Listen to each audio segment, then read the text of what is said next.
ಸ್ನೇಹಿತರೆ, ನಾನಿವತ್ತು ನಿಮಗೆ ಎಕ್ಸ್ಪ್ಲೇನ್ ಮಾಡ್ತಿರೋ ಮೂವಿ ಇದೇ ವರ್ಷ ತಮಿಳು ಹಾಗೂ ತೆಲುಗು ಭಾಷೆಯಲ್ಲಿ ಬಿಡುಗಡೆಯಾಗಿದ್ದ ಶಬ್ದಂ ಎಂಬ ಹಾರರ್ ಕಮ್ ಮಿಸ್ಟ್ರಿ ಥ್ರಿಲ್ಲರ್ ಚಿತ್ರ. ಈ ಮೂವಿಯ ಕಾನ್ಸೆಪ್ಟ್ ಏನಂದ್ರೆ, ಒಂದು ಫೇಮಸ್ ಮೆಡಿಕಲ್ ಕಾಲೇಜ್ ನಲ್ಲಿ ಸ್ಟೂಡೆಂಟ್ಗಳು ಒಬ್ಬರಾದ ಮೇಲೊಬ್ಬರಂತೆ ಆತ್ಮಹತ್ಯೆ ಮಾಡಿಕೊಂಡು ಸಾಯೋದಕ್ಕೆ ಶುರು ಮಾಡ್ತಾರೆ. ಒಂದಷ್ಟು ಜನ ಆ ಸ್ಟೂಡೆಂಟ್ ಗಳ ಸಾವಿಗೆ ಮೆಡಿಕಲ್ ಕಾಲೇಜ್ ನಲ್ಲಿರುವ ದೆವ್ವನೇ ಕಾರಣ ಅಂತ ಮಾತನಾಡಿಕೊಂಡ್ರೆ, ಮತ್ತೊಂದಷ್ಟು ಜನ ಇಲ್ಲ, ಯಾರೋ ಸ್ಟೂಡೆಂಟ್ ಗಳನ್ನ ಕೊಲೆ ಮಾಡ್ತಿದ್ದಾರೆ ಅಂತ ಮಾತನಾಡಿಕೊಳ್ಳೋದಕ್ಕೆ ಶುರು ಮಾಡ್ತಾರೆ. ಕೊನೆಗೆ ಆ ಕಾಲೇಜ್ ನ ಮ್ಯಾನೇಜ್ಮೆಂಟ್ ಅಲ್ಲಿ ನಿಜವಾಗಿಯೂ ದೆವ್ವ ಇದೆಯೋ ಇಲ್ವೋ ಅಂತ ಪತ್ತೆ ಮಾಡೋದಕ್ಕೆ ಪ್ಯಾರಾನಾರ್ಮಲ್ ಇನ್ವೆಸ್ಟಿಗೇಟರ್ ಆಗಿರುವ ಚಿತ್ರದ ಹೀರೋನನ್ನ ಕರೆಸ್ತಾರೆ. ಸೊ ಚಿತ್ರದಲ್ಲಿ ಮುಂದೇನಾಯ್ತು? ಆ ಕಾಲೇಜ್ ನಲ್ಲಿ ನಿಜವಾಗಿಯೂ ದೆವ್ವ ಇದೆಯಾ ಅಥವಾ ಸ್ಟೂಡೆಂಟ್ ಗಳನ್ನ ಬೇರೆ ಯಾರಾದ್ರೂ ಕೊಲೆ ಮಾಡ್ತಿದ್ದಾರೆ? ಚಿತ್ರದ ಹೀರೋ ಇನ್ವೆಸ್ಟಿಗೇಷನ್ ಮಾಡ್ತಿದ್ದಾಗ ಆಗಾಗ ಕಾಣಿಸುವ ವಿಚಿತ್ರವಾದ ಸಿಂಬಲ್ ನ ಮಿಸ್ಟರಿ ಏನು? ಹೀರೋಗೆ ಈ ಕೇಸನ್ನ ಸಾಲ್ವ್ ಮಾಡೋದಕ್ಕೆ ಸಾಧ್ಯವಾಯ್ತಾ? ಹಾಗೂ ಚಿತ್ರ ಮುಂದುವರಿತಾ ಹೋದಕ್ಕೆ ರಿವೀಲ್ ಆಗುವ ಒಂದೊಂದೇ ಶಾಕಿಂಗ್ ಟ್ವಿಸ್ಟ್ ಗಳಾದ್ರೂ ಏನೆಂಬುದನ್ನ ಈ ವಿಡಿಯೋದಲ್ಲಿ ನೋಡ್ತಾ ಹೋಗೋಣ. ಚಿತ್ರದ ಮೊದಲ ಸೀನ್ನಲ್ಲಿ ಫೈನಲ್ ಇಯರ್ ಮೆಡಿಕಲ್ ಓದ್ತಿರುವ ಚಿತ್ರದ ಹೀರೋಯಿನ್ ಆಗಿರುವ ಅವಂತಿಕಾ ಮೆಡಿಕಲ್ ಕಾಲೇಜ್ ನ ಟೆರೆಸ್ ಮೇಲೆ ನಿಂತಿರೋದನ್ನ ನೋಡ್ತೀವಿ. ಇದ್ದಕ್ಕಿದ್ದ ಹಾಗೆ ಆಕೆ ಕಿವಿಯಲ್ಲಿ ಬಾವಲಿಗಳು ಕಿರ್ಚಾಡ್ತಿರುವ ಶಬ್ದ ಕೇಳಿಸುತ್ತೆ. ಆ ಶಬ್ದ ಕೇಳ್ತಿದ್ದ ಹಾಗೆ ಅವಂತಿಕಾ ಟೆರೆಸ್ ನ ಮೇಲ್ಗಡೆಯಿಂದ ಕೆಳಗಡೆ ಹಾರಿ ಆತ್ಮಹತ್ಯೆ ಮಾಡಿಕೊಂಡು ಸತ್ತು ಹೋಗ್ತಾಳೆ. ಆದ್ರೆ ನಂತರದ ಸೀನ್ ನಲ್ಲೇ ನಮ್ಗೆ ಗೊತ್ತಾಗುತ್ತೆ ಇಷ್ಟೊತ್ತು ನಡೆದದ್ದು ಅವಂತಿಕಾಗೆ ಬಿದ್ದಿದ್ದ ಕನಸು ಅಂತ.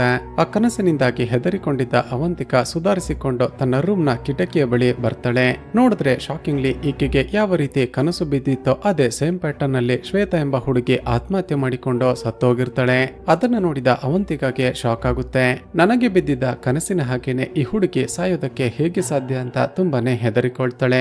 ಈ ವಿಷಯ ಗೊತ್ತಾಗ್ತಿದ್ದ ಹಾಗೆ ಮೆಡಿಕಲ್ ಕಾಲೇಜ್ ನ ಡೀನ್ ಎಲ್ಲ ಪ್ರೊಫೆಸರ್ ಗಳನ್ನ ಹಾಗೂ ಲೆಕ್ಚರರ್ಸ್ ಗಳನ್ನ ಮೀಟಿಂಗ್ ಗೆ ಕರೆಸ್ತಾನೆ. ನಮ್ಮ ಕಾಲೇಜ್ ನಲ್ಲಿ ಇತ್ತೀಚೆಗೆ ನಡೀತಿರೋದಾದ್ರೂ ಏನೋ, ಶ್ವೇತಾ ಯಾವ ರೀತಿ ಆತ್ಮಹತ್ಯೆ ಮಾಡಿಕೊಂಡಿದ್ದಾಳೋ ಅದೇ ಸೇಮ್ ಪ್ಯಾಟರ್ನ್ ನಲ್ಲಿ ಮತ್ತೊಬ್ಬ ಹುಡುಗ ಕೂಡ ಆತ್ಮಹತ್ಯೆ ಮಾಡಿಕೊಂಡು ಸತ್ತು ಹೋಗಿದ್ದ. ಅದಕ್ಕೆ ಒಬ್ಬ ಪ್ರೊಫೆಸರ್, ಸರ್ ಈ ಕಾಲೇಜ್ ನಲ್ಲಿರುವ ದೆವ್ವನೆ ಸ್ಟೂಡೆಂಟ್ ಗಳನ್ನ ಈ ರೀತಿ ಸಾಯಿಸ್ತಿದೆ, ಎಲ್ಲರೂ ಕೂಡ ಇದನ್ನೇ ಹೇಳ್ತಿದ್ದಾರೆ, ನಾವು ಚಾನ್ಸ್ ತೆಗೆದುಕೊಳ್ಳೋದು ಒಳ್ಳೇದಲ್ಲ, ತಕ್ಷಣ ಯಾರಾದ್ರೂ ಮಾಂತ್ರಿಕನನ್ನ ಇಲ್ಲಿಗೆ ಕರೆಸಿ ಚೆಕ್ ಮಾಡ್ಸೋಣ ಸರ್ ಅಂತ ಹೇಳ್ತಾನೆ.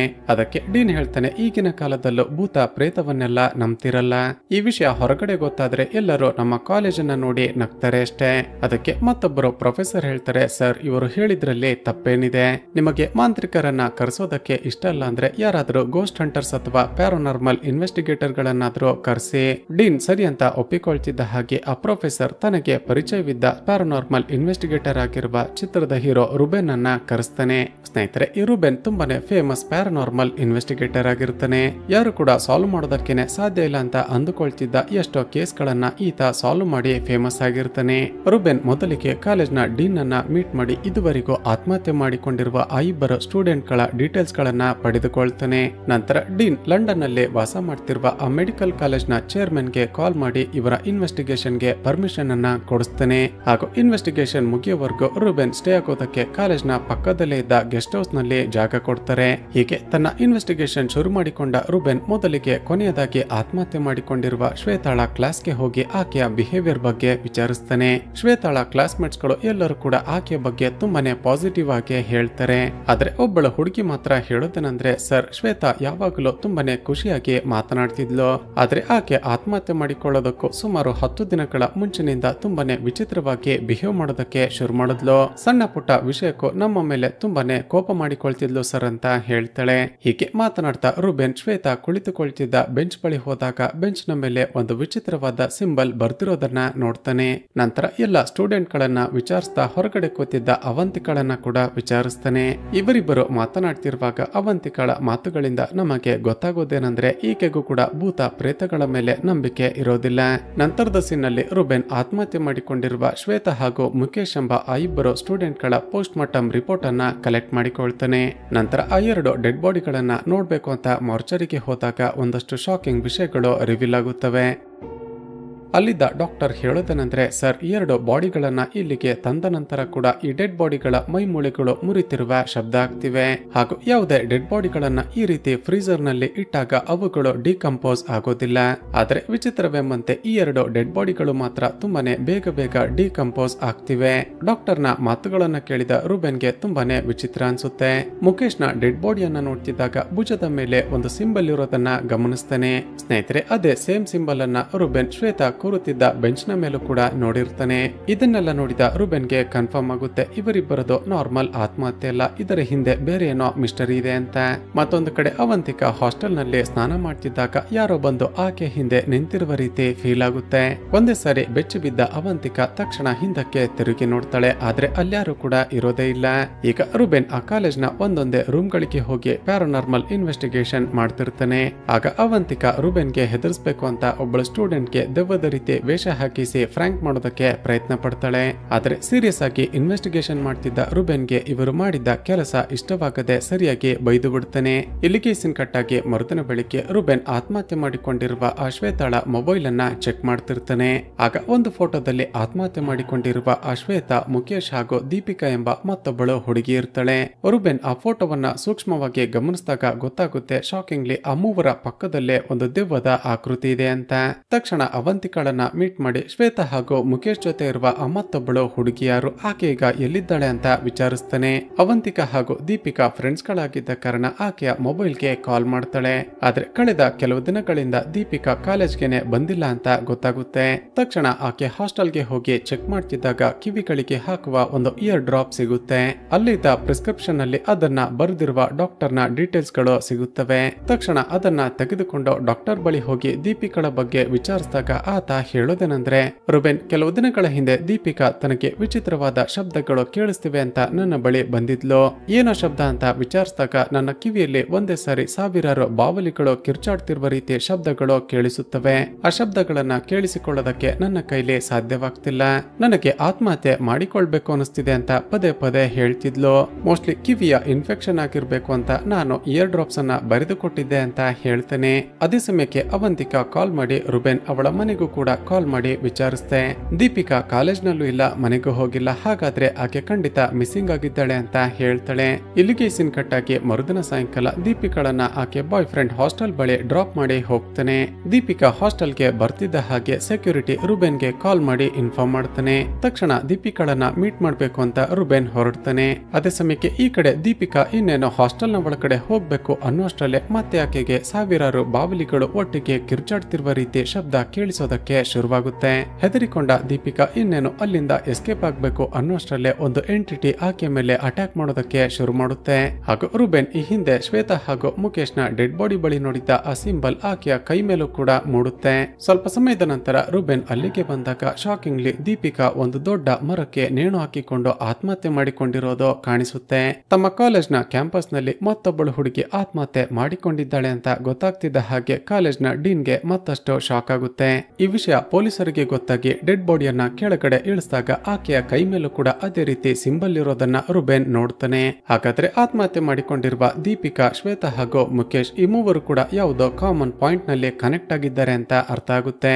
ಅದೇ ಸಮಯಕ್ಕೆ ಪಕ್ಕದಲ್ಲೇ ಇದ್ದ ಒಂದು ದೊಡ್ಡ ಲೈಬ್ರರಿಯ ಒಳಗಡೆಯಿಂದ ಚರ್ಚ್ ನ ಗಂಟೆ ಶಬ್ದ ಕೇಳಿಸುತ್ತೆ. ಲೈಬ್ರರಿಯ ಒಳಗಡೆಯಿಂದ ಗಂಟೆ ಶಬ್ದ ಕೇಳಿಸೋದಕ್ಕೆ ಹೇಗೆ ಸಾಧ್ಯ ಅಂತ ತಕ್ಷಣ ಅದರ ಒಳಗಡೆ ಹೋಗ್ತಾನೆ. ಆಗ ಹೊರಗಡೆ ಬಿಸಿಲಿದ್ದ ಕಾರಣ ಕಿಟಕಿಯ ಮೂಲಕ ಡೆಡ್ ಬಾಡಿಗಳ ಮೇಲೆ ನಾವು ಆಗಾಗ ನೋಡ್ತಿರುವ ಆ ಸಿಂಬಲ್ ಮೂಡಿರುತ್ತೆ. ಅಲ್ಲಿದ್ದ ಕೇರ್ ಟೇಕರ್ ನನ್ನ ವಿಚಾರಿಸಿದಾಗ ಒಂದು ವಿಷಯ ರಿವೀಲ್ ಆಗುತ್ತೆ. ಆತ್ಮಹತ್ಯೆ ಮಾಡಿಕೊಂಡಿರುವ ದೀಪಿಕಾ, ಶ್ವೇತಾ ಹಾಗೂ ಮುಖೇಶ್ ಆಗಾಗ ಈ ಲೈಬ್ರರಿಗೆ ಬಂದು ಸ್ಮೋಕ್ ಮಾಡೋದು, ಡ್ರಿಂಕ್ಸ್ ಮಾಡೋದೆಲ್ಲ ಮಾಡ್ತಿದ್ರು. ಹಾಗೂ ಈ ವಿಷಯವನ್ನ ಯಾರಿಗೂ ಕೂಡ ಹೇಳೋದಕ್ಕೆ ಹೋಗ್ಬೇಡ ಅಂತ ನನಗೆ ದುಡ್ಡನ್ನ ಕೂಡ ಕೊಡ್ತಿದ್ರು ಸರ್ ಅಂತ ಹೇಳ್ತೇನೆ. ಹಾಗೂ ಚೆಕ್ ಮಾಡ್ತಾ ಹೋದಾಗ ರುಬೆನ್ಗೆ ರಿವೀಲ್ ಆಗುವ ಮತ್ತೊಂದು ವಿಷಯವೇನೆಂದ್ರೆ ಆ ಮೂವರು ತೆಗೆದುಕೊಂಡಿದ್ದ ಸೆಲ್ಫಿ ಇದೇ ಜಾಗದಲ್ಲೇ ಕ್ಲಿಕ್ ಮಾಡಿಕೊಂಡಿದ್ದು. ಮತ್ತೊಂದು ಕಡೆ ಅವಂತಿಕಾ ಸ್ಟೇಜ್ ಮೇಲೆ ಪ್ರೆಸೆಂಟೇಶನ್ ಕೊಡ್ತಿದ್ದಾಗ ಆಕೆಯ ಕಿವಿಯಲ್ಲಿ ಮತ್ತೆ ಆ ಬಾವಲಿಗಳು ಕಿರ್ಚಾಡ್ತಿರುವ ರೀತಿ ಶಬ್ದ ಕೇಳಿಸೋದಕ್ಕೆ ಶುರುವಾಗುತ್ತೆ. ಹೇಗೋ ಮ್ಯಾನೇಜ್ ಮಾಡಿ ತನ್ನ ಪ್ರೆಸೆಂಟೇಶನ್ ಅನ್ನ ಮುಗಿಸ್ತಾಳೆ. ಇಲ್ಲಿಗೆ ಸೀನ್ ಕಟ್ ಆಗಿ ಆ ದಿನ ರಾತ್ರಿ ರುಬೆನ್ ಆ ಲೈಬ್ರರಿಯ ಮಿಸ್ಟರಿ ಏನು ಅಂತ ತಿಳಿದುಕೊಳ್ಳೋದಕ್ಕೆ ಅಲ್ಲಿಗೆ ಇನ್ವೆಸ್ಟಿಗೇಷನ್ ಮಾಡೋದಕ್ಕೆ ಅಂತ ಬರ್ತಾನೆ. ಸ್ವಲ್ಪ ಸಮಯದ ನಂತರ ರುಬೆನ್ ಮಾಡ್ತಿರುವ ಇನ್ವೆಸ್ಟಿಗೇಷನ್ ನೋಡೋದಕ್ಕೆ ಅಂತ ಅವಂತಿಕಾ ಕೂಡ ಅಲ್ಲಿಗೆ ಬರ್ತಾಳೆ. ಆದ್ರೆ ಅವಂತಿಕಾ ಅಲ್ಲಿಗೆ ಬರ್ತಾಳೆ ಅಂತ ಮೊದಲೇ ಎಕ್ಸ್ಪೆಕ್ಟ್ ಮಾಡಿದ ರುಬೆನ್ ಆಕೆಯನ್ನ ಒಂದು ಚೇರ್ ನ ಮೇಲೆ ಕೂರಿಸಿ ಹಿಪ್ನೋಟೈಸ್ ಮಾಡ್ತಾನೆ. ಅದೇ ಸಮಯಕ್ಕೆ ರುಬೆನ್ ಬಳಿದ ಸ್ಪಿರಿಟ್ ಡಿಟೆಕ್ಟಿವ್ ಮಷಿನ್ ಜೋರಾಗಿ ಶಬ್ದ ಮಾಡೋದಕ್ಕೆ ಶುರು ಮಾಡುತ್ತೆ. ಅಲ್ಲಿ ಯಾವುದೋ ನೆಗೆಟಿವ್ ಎನರ್ಜಿ ಪ್ರತ್ಯಕ್ಷ ಆಗಿದೆ ಅಂತ ಗೊತ್ತಾಗ್ತಿದ್ದ ಹಾಗೆ ರುಬೆನ್ ಅದರ ಜೊತೆ ಮಾತನಾಡೋದಕ್ಕೆ ಪ್ರಯತ್ನ ಪಡ್ತಾನೆ. ಆಗ ಆ ನೆಗೆಟಿವ್ ಎನರ್ಜಿಯ ಒಂದಷ್ಟು ಶಬ್ದಗಳು ಕೇಳಿಸುತ್ತವೆ. ಆದ್ರೆ ರುಬೆನ್ಗೆ ಅದೇನು ಅಂತ ಅರ್ಥ ಆಗೋದಿಲ್ಲ. ಹಾಗೂ ಇದ್ದಕ್ಕಿದ್ದ ಹಾಗೆ ಲೈಬ್ರರಿಯಲ್ಲಿ ಇಟ್ಟಿದ್ದ ಎಲ್ಲ ಡಿವೈಸ್ ಗಳು ಜೋರಾಗಿ ಶಬ್ದ ಮಾಡೋದಕ್ಕೆ ಶುರು ಮಾಡುತ್ತವೆ. ಇದನ್ನೆಲ್ಲ ನೋಡಿದ ರುಬೆನ್ಗೆ ಅರ್ಥವಾಗುತ್ತೆ, ಇಲ್ಲಿ ಕೇವಲ ಒಂದೋ ಎರಡೋ ಪ್ರೇತಾತ್ಮಗಳಿಲ್ಲ, ಬದಲಿಗೆ ಬದಲಿಗೆ ಹಲವಾರು ಪ್ರೇತಾತ್ಮಗಳು ಇವೆ ಅಂತ. ಅದೇ ಸಮಯಕ್ಕೆ ಶಾಕಿಂಗ್ಲಿ ಒಂದು ಚಿಕ್ಕ ಹುಡುಗಿಯ ಪ್ರೇತಾತ್ಮ ಅವಂತಿಕಳ ಬಳಿ ಹೋಗ್ತಿರೋದನ್ನ ನೋಡ್ತಾನೆ. ಹಾಗೂ ನೆಕ್ಸ್ಟ್ ಸೆಕೆಂಡ್ ಡೇ ಹಲವಾರು ಚಿಕ್ಕ ಮಕ್ಕಳ ಪ್ರೇತಾತ್ಮಗಳು ಅವಂತಿಕಳ ಮೇಲೆ ಅಟ್ಯಾಕ್ ಮಾಡೋದಕ್ಕೆ ಶುರು ಮಾಡುತ್ತವೆ. ತಕ್ಷಣ ರುಬೆನ್ ತನ್ನ ಪವರ್ ಅನ್ನ ಯೂಸ್ ಮಾಡಿಕೊಂಡು ಅವಂತಿಕಳನ್ನ ಕಾಪಾಡಿ ಹಾಸ್ಪಿಟಲ್ಗೆ ಅಡ್ಮಿಟ್ ಮಾಡ್ತಾನೆ. ಈಗ ಖಂಡಿತ ಆ ಲೈಬ್ರರಿಯಲ್ಲಿ ಈ ಹಿಂದೆ ಏನೋ ನಡೆದಿದೆ, ಅದೇನೋ ಅಂತ ತಿಳಿದುಕೊಳ್ಬೇಕು ಅಂತ ಮತ್ತೆ ವಾಪಸ್ ಆ ಹಳೆಯ ಲೈಬ್ರರಿಗೆ ಬರ್ತಾನೆ. ಅದೇ ಸಮಯಕ್ಕೆ ರುಬೆನ್ ಆ ಹಳೆಯ ಲೈಬ್ರರಿ ಬಗ್ಗೆ ಎನ್ಕ್ವೈರಿ ಮಾಡುವಂತ ಹೇಳಿದ ಕಾರಣ ಇವನ ಫ್ರೆಂಡ್ ಕಾಲ್ ಮಾಡ್ತಾನೆ. ಆತ ಹೇಳೋದನಂದ್ರೆ, ರುಬೆನ್ ನೀನು ಹೇಳಿದ ಹಾಗೆ ಆ ಹಳೆಯ ಲೈಬ್ರರಿ ಬಗ್ಗೆ ಇನ್ಫಾರ್ಮೇಶನ್ ಕಲೆಕ್ಟ್ ಮಾಡಿದೆ. ಸುಮಾರು 30 ವರ್ಷಗಳ ಹಿಂದೆ ಆ ಹಳೆಯ ಲೈಬ್ರರಿ ಒಂದು ದೊಡ್ಡ ಚರ್ಚ್ ಆಗಿತ್ತಂತೆ. ಆದ್ರೆ ಇದಕ್ಕಿದ್ದ ಹಾಗೆ ಏನಾಯ್ತೋ ಗೊತ್ತಿಲ್ಲ, ಕಾಲೇಜ್ನ ಮ್ಯಾನೇಜ್ಮೆಂಟ್ ಒಂದು ದಿನ ಆ ಚರ್ಚ್ ಅನ್ನ ಲೈಬ್ರರಿಯನ್ನಾಗಿ ಕನ್ವರ್ಟ್ ಮಾಡಿದೆ ಅಂತ ಹೇಳ್ತೇನೆ. ಈಗ ರುಬೆನ್ ಆ ಲೈಬ್ರರಿಯಲ್ಲಿ ಕೇಳುವ ಆ ಶಬ್ದವನ್ನ ಡಿಕೋಡ್ ಮಾಡಿ ಅದರ ಫ್ರೀಕ್ವೆನ್ಸಿಯನ್ನ ಫೈಂಡ್ ಔಟ್ ಮಾಡ್ತಾನೆ. ತಕ್ಷಣ ಅದನ್ನ ತೆಗೆದುಕೊಂಡು ಹೋಗಿ ಪಕ್ಕದ ಊರಿನಲ್ಲಿರುವ ಚರ್ಚ್ ನ ಫಾದರ್ ಗೆ ಕೇಳಿಸ್ತಾನೆ. ಆದ್ರೆ ಆ ಚರ್ಚ್ ಫಾದರ್ ಮಾತ್ರ ಇಲ್ವಲ್ಲ, ಈ ರೀತಿಯ ಶಬ್ದವನ್ನ ನಾವು ಚರ್ಚ್ ನಲ್ಲಿ ಯೂಸ್ ಮಾಡೋದಿಲ್ಲ ಅಂತ ಹೇಳ್ತಾರೆ. ಹಾಗೂ ರುಬೆನ್ ಆ ಮೆಡಿಕಲ್ ಕಾಲೇಜ್ಗೆ ಇನ್ವೆಸ್ಟಿಗೇಟ್ ಮಾಡೋದಕ್ಕೆ ಅಂತ ಬಂದಿದ್ದಾನೆ ಅಂತ ಗೊತ್ತಾಗ್ತಿದ್ದ ಹಾಗೆ ಆ ಫಾದರ್ ಒಂದು ರೀತಿ ಸಿಟ್ಟಾಗ್ತಾರೆ. ಹಲವು ವರ್ಷಗಳ ಹಿಂದೆ ಆ ಚರ್ಚ್ ಅನ್ನ ಒಂದು ಆರ್ಫನೇಜ್ ಆಗಿ ಕನ್ವರ್ಟ್ ಮಾಡಿದ್ದಕ್ಕೇನೆ ಈ ರೀತಿ ಅನಾಹುತಗಳು ನಡೀತಿವೆ. ನನ್ನಿಂದ ನಿನಗೆ ಯಾವುದೇ ಸಹಾಯ ಆಗೋದಿಲ್ಲ, ದಯವಿಟ್ಟು ಇಲ್ಲಿಂದ ಹೊರಟು ಹೋಗಿ ಅಂತ ಕಳುಹಿಸಿ ಬಿಡ್ತಾರೆ. ಸರಿ ಅಂತ ವಾಪಸ್ ಬರ್ತಿದ್ದಾಗ ರುಬೆನ್ ಡ್ರೈವ್ ಮಾಡ್ತಿದ್ದ ಕಾರ್ನ ಇಂಡಿಕೇಟರ್ ಗಳು ಒಂದು ಕಡೆ ಇಂಡಿಕೇಟ್ ಮಾಡೋದಕ್ಕೆ ಶುರು ಮಾಡುತ್ತವೆ. ಯಾವುದೋ ಶಕ್ತಿ ತನಗೆ ಏನನ್ನೋ ಹೇಳೋದಕ್ಕೆ ಪ್ರಯತ್ನ ಪಡ್ತಿದೆ. ಅದೇನು ಅಂತ ನೋಡೋದಕ್ಕೆ ಇಂಡಿಕೇಟರ್ ಗಳು ಯಾವ ಕಡೆ ಬ್ಲಿಂಕ್ ಆಗ್ತಿದ್ವೋ ಅದೇ ಕಡೆ ರುಬೆನ್ ಕಾರನ್ನ ಡ್ರೈವ್ ಮಾಡ್ತಾ ಹೋಗ್ತಾನೆ. ನೋಡಿದ್ರೆ ದಟ್ಟ ಕಾಡಿನ ಮಧ್ಯ ಒಬ್ಬ ವ್ಯಕ್ತಿ ಇರುವ ಜಾಗಕ್ಕೆ ಬರ್ತಾರೆ. ಆ ವ್ಯಕ್ತಿಯ ಬಳಿ ಕಾಲೇಜ್ ಬಗ್ಗೆ ವಿಚಾರಿಸಿದಾಗ ಆತ ಆ ಕಾಲೇಜ್ನ ಹಿಸ್ಟರಿಯನ್ನ ಹೇಳೋದಕ್ಕೆ ಶುರು ಮಾಡ್ತಾನೆ. ಸ್ನೇಹಿತರೆ, ಸುಮಾರು 35 ವರ್ಷಗಳ ಹಿಂದೆ ಈಗ ಕಾಲೇಜ್ನ ಚೇರ್ಮನ್ ಆಗಿರುವ ಡ್ಯಾನಿಯಲ್ ಹಾಗೂ ಅವನ ಹೆಂಡತಿ ಡಯಾನಾ ಆ ಕಾಲೇಜನ್ನ ಸ್ಟಾರ್ಟ್ ಮಾಡಿರ್ತಾರೆ. ಡಯಾನಾ ಅದೇ ಮೆಡಿಕಲ್ ಕಾಲೇಜ್ ನಲ್ಲಿ ಪ್ರೊಫೆಸರ್ ಹಾಗೂ ಡಾಕ್ಟರ್ ಆಗಿ ಕೆಲಸ ಮಾಡ್ತಿರ್ತಾಳೆ. ಈಗ ಹಳೆಯ ಲೈಬ್ರರಿ ಆಗಿರುವ ಆ ಜಾಗ ಈ ಹಿಂದೆ ಒಂದು ದೊಡ್ಡ ಚರ್ಚ್ ಆಗಿತ್ತು. ಡಯಾನಾ ಪ್ರತಿ ಭಾನುವಾರ ಆ ಚರ್ಚ್ಗೆ ಹೋಗಿ ತನಗೆ ಇಷ್ಟವಾಗಿರುವ ಮ್ಯೂಸಿಕ್ ಅನ್ನ ಪ್ಲೇ ಮಾಡ್ತಿದ್ಲು. ಹೀಗಿರುವಾಗ್ಲೇ ಒಂದು ದಿನ ಡಯಾನಾಗೆ ಆ ಚರ್ಚ್ ನಲ್ಲಿ ಒಂದು ಅನಾಥ ಮಗು ಸಿಕ್ಕಿರುತ್ತೆ. ಡಯಾನಾ ಆ ಮಗುವನ್ನ ಎತ್ತಿಕೊಂಡು ನೋಡಿದಾಗ ಆ ಮಗು ಸ್ವಲ್ಪ ಹ್ಯಾಂಡಿಕ್ಯಾಪ್ ಅಂತ ಗೊತ್ತಾಗುತ್ತೆ. ಮೋಸ್ಟ್ಲಿ ಇದೇ ಕಾರಣಕ್ಕೆ ಈ ಮಗುವನ್ನ ಹೆತ್ತಿರುವ ತಂದೆ ತಾಯಿ ಇಲ್ಲಿಗೆ ತಂದು ಇಟ್ಟು ಹೋಗಿರ್ಬೋದು ಅಂತ ಅಂದುಕೊಳ್ತಾಳೆ. ಯೋಚನೆ ಮಾಡಿ ಅದೇ ರೀತಿ ಅಂಗವಿಕಲ ಮಕ್ಕಳನ್ನ ದತ್ತು ಪಡೆದುಕೊಂಡು ತಾನೇ ಬೆಳೆಸಬೇಕು ಅಂತ ಡಿಸೈಡ್ ಮಾಡ್ತಾಳೆ. ಮರುದಿನವೇ ತನ್ನ ಗಂಡ ಡ್ಯಾನಿಯಲ್ ಜೊತೆ ಮಾತನಾಡಿ ಆ ಚರ್ಚ್ ಅನ್ನ ಒಂದು ಅನಾಥಾಶ್ರಮ ಹಾಗೂ ಲೈಬ್ರರಿಯನ್ನಾಗಿ ಕನ್ವರ್ಟ್ ಮಾಡ್ತಾಳೆ. ಹಾಗೂ ಸೊಸೈಟಿಯಲ್ಲಿ ಯಾರು ಇಲ್ಲದ ಅಂಗವಿಕಲ ಮಕ್ಕಳನ್ನ ದತ್ತು ಪಡೆದುಕೊಂಡು ಅನಾಥಾಶ್ರಮಕ್ಕೆ ಕರೆದುಕೊಂಡು ಬಂದು ಸಾಕ್ತಿರ್ತಾಳೆ. ಆ ಮಕ್ಕಳ ಮಾನಸಿಕ ಸ್ಥಿತಿಯನ್ನ ಸರಿ ಮಾಡೋದಕ್ಕೆ ಡಯಾನಾ ಆಗಾಗ ಮ್ಯೂಸಿಕ್ ಥೆರಪಿಯನ್ನ ಕೂಡ ಮಾಡ್ತಿರ್ತಾಳೆ. ಆದ್ರೆ ಶಾಕಿಂಗ್ಲಿ ಕೆಲವೇ ದಿನಗಳ ನಂತರ ಶುರುವಾದ ಕಾಲರ ರೋಗದಿಂದಾಗಿ ಅನಾಥಾಶ್ರಮದಲ್ಲಿದ್ದ ಒಂದೊಂದೇ ಮಗು ಸಾಯೋದಕ್ಕೆ ಶುರುವಾಗುತ್ತವೆ. ನೋಡ್ತಿದ್ದ ಹಾಗೆ ಸುಮಾರು 42 ಜನ ಮಕ್ಕಳು ಡಯಾನಾಳ ಕಣ್ಣ ಮುಂದೆನೆ ಒದ್ದಾಡಿ ಸತ್ತು ಹೋಗ್ತಾರೆ. ಹೀಗೆ ಅನಾಥಾಶ್ರಮದಲ್ಲಿ ಕಾಲರ ರೋಗದಿಂದ ಸತ್ತಿದ್ದ 42 ಜನ ಮಕ್ಕಳ ಡೆಡ್ ಬಾಡಿಗಳನ್ನ ಈ ಕುಮಾರ್ ಎಂಬ ವ್ಯಕ್ತಿನೇ ಹೂತು ಹಾಕಿರ್ತಾನೆ. ಕುಮಾರ್ ರುಬೆನ್ ಅನ್ನ ಕರೆದುಕೊಂಡು ಹೋಗಿ ಆ ಮಕ್ಕಳನ್ನ ಹೂತು ಹಾಕಿರುವ ಸಮಾಧಿಗಳನ್ನ ತೋರಿಸ್ತಾನೆ. ಸರಿ, ನಿಮ್ಮ ಡಯಾನಾ ಮೇಡಮ್ ಈಗ ಎಲ್ಲಿದ್ದಾರೆ ಅಂತ ವಿಚಾರಿಸಿದಾಗ ಆತ ಹೇಳುತ್ತಾನಂದ್ರೆ, ಸರ್, ಆ ಮಕ್ಕಳು ಸತ್ತ ನಂತರ ಡಯಾನಾ ಮೇಡಮ್ ತುಂಬಾನೇ ಮೆಂಟಲಿ ಡಿಸ್ಟರ್ಬ್ ಆಗಿದ್ರು. ಒಂದು ದಿನ ಅವರು ಇದ್ದಕ್ಕಿದ್ದ ಹಾಗೆ ಕಾಣಿಯಾದ್ರು. ಅವರು ಎಲ್ಲಿಗೆ ಹೋದ್ರು ಏನಾದ್ರು ಅಂತ ಇದುವರೆಗೂ ಯಾರಿಗೂ ಕೂಡ ಗೊತ್ತೇ ಆಗಿಲ್ಲ ಸರ್ ಅಂತ ಹೇಳ್ತಾನೆ. ಅದೇ ಸಮಯಕ್ಕೆ ಆಸ್ಪತ್ರೆಯಲ್ಲಿ ಅಡ್ಮಿಟ್ ಆಗಿರುವ ಅವಂತಿಕಾಗೆ ಪ್ರಜ್ಞೆ ಬಂದಿದೆ ಅಂತ ಗೊತ್ತಾಗಿ ತಕ್ಷಣ ಅಲ್ಲಿಗೆ ಬರ್ತಾನೆ. ಅವಂತಿಕಾ, ಈಗ ತಾನೆ ನಾನು ಕಾಡಿನಲ್ಲಿ ಒಂದು ಜಾಗಕ್ಕೆ ಹೋಗಿದ್ದೆ. ಸುಮಾರು 30 ವರ್ಷಗಳ ಹಿಂದೆ ಕಾಲರ ರೋಗದಿಂದ ಸತ್ತು ಹೋಗಿರುವ ಆ ಮಕ್ಕಳ ಆತ್ಮಗಳು ನಮ್ಮ ಬಳಿ ಏನನ್ನೋ ಹೇಳೋದಕ್ಕೆ ಪ್ರಯತ್ನ ಪಡ್ತಿವೆ. ಮೋಸ್ಟ್ಲಿ ಆ ಮಕ್ಕಳ ಆತ್ಮಗಳೇ ಮುಖೇಶ್, ದೀಪಿಕಾ ಹಾಗೂ ಶ್ವೇತಾಳನ್ನ ಸಾಯಿಸಿರ್ಬೇಕು. ಮತ್ತೊಂದು ಕಡೆ ಕುಮಾರ್ ಹೂತು ಹಾಕಿದ್ದ ಆ ಮಕ್ಕಳ ಸಮಾಧಿಯನ್ನ ತೋಡ್ತಾನೆ. ಶಾಕಿಂಗ್ಲಿ ಈತ ಯಾವ ಜಾಗದಲ್ಲಿ ಮಕ್ಕಳ ಡೆಡ್ ಬಾಡಿಗಳನ್ನ ಹೂತು ಹಾಕಿದ್ನೋ ಅಲ್ಲಿ ಯಾವ ಮಕ್ಕಳ ಅಸ್ಥಿಪಂಜರ ಕೂಡ ಇರೋದೇ ಇಲ್ಲ. ಬದಲಿಗೆ ಆ ಜಾಗದಲ್ಲಿ ಕುಮಾರ್ಗೆ ಒಂದು ಬಾಟಲಿ ಸಿಗುತ್ತೆ. ಆ ಬಾಟಲಿಯನ್ನ ಕೈಗೆ ಎತ್ತಿಕೊಳ್ತಿದ್ದ ಹಾಗೆ ಇವನ ಕಿವಿಯಲ್ಲೂ ಕೂಡ ಸಾವಿರಾರು ಬಾವಲಿಗಳು ಒಟ್ಟಿಗೆ ಕಿರ್ಚಾಡ್ತಿರುವ ರೀತಿ ಶಬ್ದ ಕೇಳಿಸುತ್ತೆ. ಹಾಗೂ ಇಲ್ಲಿಗೆ ಈ ಸೀನ್ ಕಟ್ ಆಗುತ್ತೆ. ಮತ್ತೊಂದು ಕಡೆ ಅವಂತಿಕಾಗೆ ಆಸ್ಪತ್ರೆಯಲ್ಲಿ ತುಂಬಾನೇ ಕೆಟ್ಟ ಕನಸು ಬಿದ್ದು ಜೋರಾಗಿ ಕಿರುಚಿ ಎಚ್ಚರವಾಗ್ತಾಳೆ. ಏನಾಯ್ತು ಅಂತ ವಿಚಾರಿಸಿದಾಗ ರುಬೆನ್, ಈ ಆಸ್ಪತ್ರೆಯಲ್ಲಿ ಅಡ್ಮಿಟ್ ಆಗಿರುವ ಒಂದು ವಾರ್ಡ್ ನಲ್ಲಿರುವ ಪೇಷಂಟ್ಗೆ ಟ್ರೀಟ್ಮೆಂಟ್ ಮಾಡ್ತಿದ್ದೆ. ನನಗೆ ಬೀಳುವ ಪ್ರತಿಯೊಂದು ಕನಸಿನ ಹಿಂದೆ ಏನೋ ಒಂದು ವಿಷಯ ಇರುತ್ತೆ. ತಕ್ಷಣ ಆ ವಾರ್ಡ್ಗೆ ಹೋಗಿ ಪೇಷಂಟ್ ಯಾರು ಅಂತ ನೋಡೋಣ ಅಂತ ಕರೆದುಕೊಂಡು ಬರ್ತಾಳೆ. ಸ್ನೇಹಿತರೆ, ಈಗ ರಿವೀಲ್ ಆಗುವ ಟ್ವಿಸ್ಟ್ ಏನಂದ್ರೆ 30 ವರ್ಷಗಳಿಂದ ಮಿಸ್ಸಿಂಗ್ ಆಗಿರುವ ಡಯಾನಾ ಈ ವಾರ್ಡ್ ನಲ್ಲಿ ಕೋಮಾದಲ್ಲಿರ್ತಾಳೆ. ಆದ್ರೆ ಹಾಸ್ಪಿಟಲ್ ನ ಮ್ಯಾನೇಜ್ಮೆಂಟ್ ಈಕೆ ಹೆಸರನ್ನ ಜೆನಿಫರ್ ಅಂತ ಮೆನ್ಷನ್ ಮೆನ್ಷನ್ ಮಾಡಿರ್ತಾರೆ. ರುಬಿನ್, ನಾನು ಈ ಮೆಡಿಕಲ್ ಕಾಲೇಜ್ಗೆ ಸೇರ್ಕೊಂಡು ಸುಮಾರು 5 ವರ್ಷ ಆಯ್ತು. ಕಳೆದ 5 ವರ್ಷಗಳಿಂದ ಈ ಮಹಿಳೆ ಕೋಮಾದಲ್ಲೇ ಇದ್ದಾಳೆ. ಸುಮಾರು 2 ತಿಂಗಳ ಹಿಂದೆ ತಾನೇ ಈ ಮಹಿಳೆಗೆ ಕಾನ್ಶಿಯಸ್ನೆಸ್ ಬಂದಿತ್ತು ಅಂತ ಡಾಕ್ಟರ್ ಬಂದಿದ್ರು. ಆದ್ರೆ ಡಾಕ್ಟರ್ಗಳು ಏನು ಕೂಡ ಹೇಳದೆ ಈ ಮಹಿಳೆಗೆ ಜಾಸ್ತಿ ಡೋಸ್ ನ ಅನಸ್ತೇಷಿಯಾ ಕೊಡೋದಕ್ಕೆ ಹೇಳಿದ್ರು. ಅವಂತಿಕಾ, ನೀನಂದುಕೊಂಡಿರುವ ಹಾಗೆ ಈ ಮಹಿಳೆ ಹೆಸರು ಜೆನಿಫರ್ ಅಲ್ಲ, ಈಕೆ ಡಯಾನಾ. ಈಕೆನೆ ಕಾಲೇಜ್ನ ಚೇರ್ಮನ್ ಆಗಿರುವ ಡ್ಯಾನಿಯಲ್ ನ ಹೆಂಡತಿ. ಹಾಗೂ ಈ ಮಹಿಳೆ ಕಳೆದ 5 ವರ್ಷಗಳಿಂದ ಅಲ್ಲ, ಕಳೆದ 30 ವರ್ಷಗಳಿಂದ ಕೋಮಾದಲ್ಲೇ ಇದ್ದಾಳೆ. ಯಾರೋ ಬೇಕಂತಲೇ ಕಳೆದ 30 ವರ್ಷಗಳಿಂದ ಈಕೆಯನ್ನ ಕೋಮಾದಲ್ಲಿ ಇರುವ ಹಾಗೆ ಮಾಡಿದ್ದಾರೆ. 2 ತಿಂಗಳ ಹಿಂದೆ ಈಕೆಗೆ ಪ್ರಜ್ಞೆ ಬಂದಿತ್ತು ಅಂತ ಹೇಳಿದ್ದೆ ಅಲ್ವಾ? ಆ ದಿನಾಂಕ ಯಾವ್ದು ಅಂತ ನೆನಪು ಮಾಡಿಕೊಂಡು ಹೇಳು ಅಂತ ಕೇಳ್ತಾನೆ.